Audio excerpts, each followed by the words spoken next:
untuk satu pemegang saham ada 2 kuasa yang menghadirin. Mungkin itu, Bu. Ya. Bu Dian bisa menambahkan terkait teknis di e-proxy KC? Baik Bu, memang setiap penerima kuasa setiap pemegang saham akan memberikan kuasa kepada satu pihak saja Bu.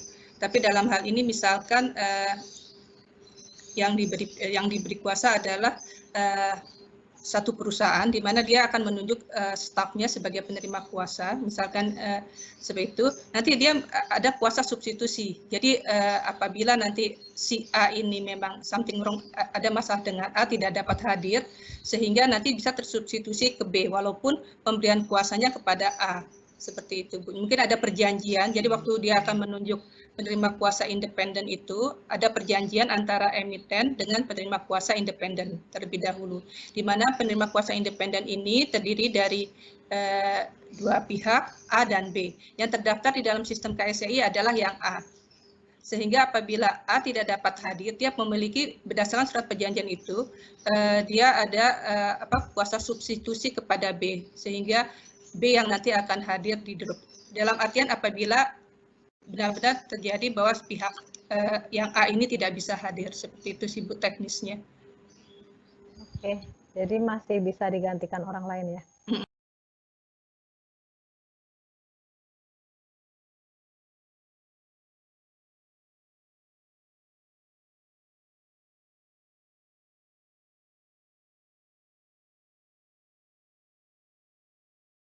Jadi masih bisa digantikan orang lain ya? Kemudian pertanyaan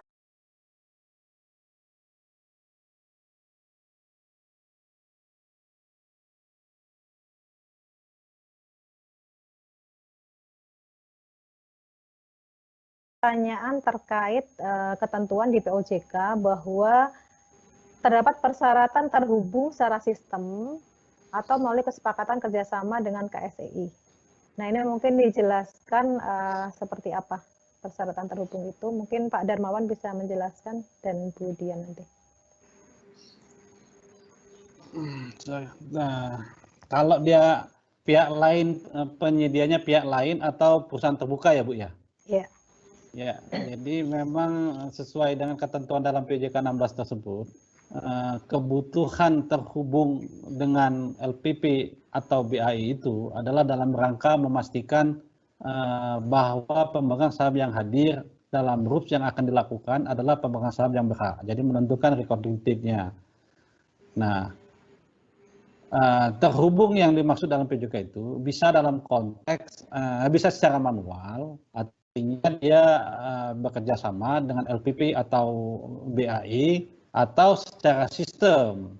Jadi kalau secara sistem mungkin itu sifatnya menjadi permanen, tidak mungkin ya, tidak by pelaksanaan RUPS. Tetapi kalau bekerja sama secara manual mungkin setiap kali dia mau melakukan RUPS, ya dia harus melakukan kerjasama dengan si LPP atau BAI. Mungkin itu, Bu. Terima kasih. Mungkin Bu Dian bisa menambahkan, Bu. Baik, untuk daftar pemegang saham, saat ini KSCI sudah menyediakan data tersebut melalui aplikasi atau fasilitas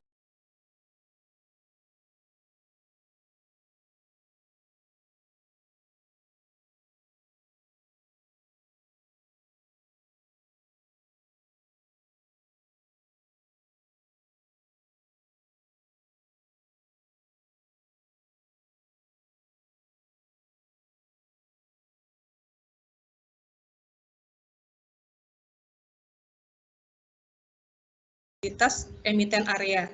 Itu merupakan fasilitas yang bisa diakses oleh setiap emiten dan untuk mengambil data kepemilikan efeknya setiap hari.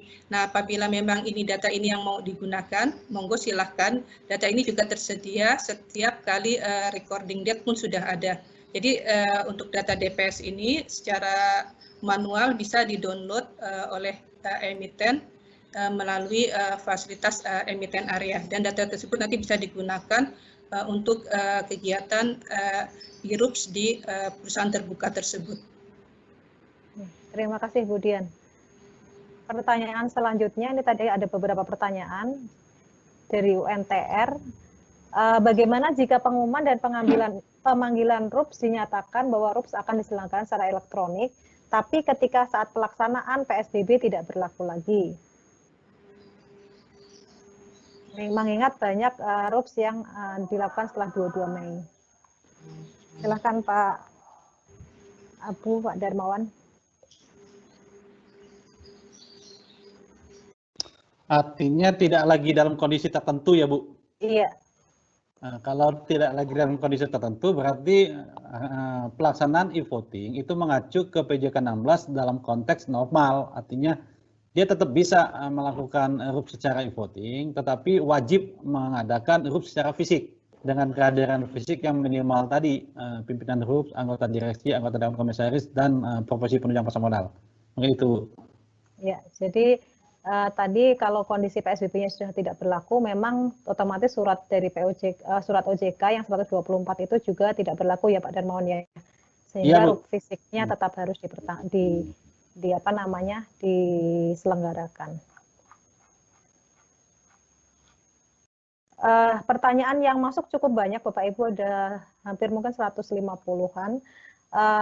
Pada kesempatan hari ini mungkin tidak bisa kita jawab semuanya, tapi nanti kami akan coba petakan beberapa pertanyaan yang belum terjawab pada kesempatan hari ini untuk bisa disampaikan dengan mekanisme lain. Mungkin Pak Darmawan menyampaikan apakah nanti akan ada FAQ ya yang akan dipublish, sehingga salah satunya nanti bisa mengakomodir pertanyaan-pertanyaan yang belum terjawab pada kesempatan saat ini. Ya bisa Bu, nanti saya komunikasikan untuk menyiapkan FAQ yang akan kita publish di situs OJK. Ya, baik. Demikian Bapak Ibu sekalian, mengingat waktu dari sosialisasi pada pagi hari ini, mohon maaf sekali karena pertanyaan yang masuk cukup banyak sehingga tidak bisa dijawab semuanya. Nanti akan panitia dari OJK akan mencoba menginventarisir pertanyaan Bapak Ibu sekalian dan mencoba menjawab, dan akan juga berusaha untuk menyampaikan FAQ yang nanti bisa kita sebarkan ke Bapak Ibu sekalian.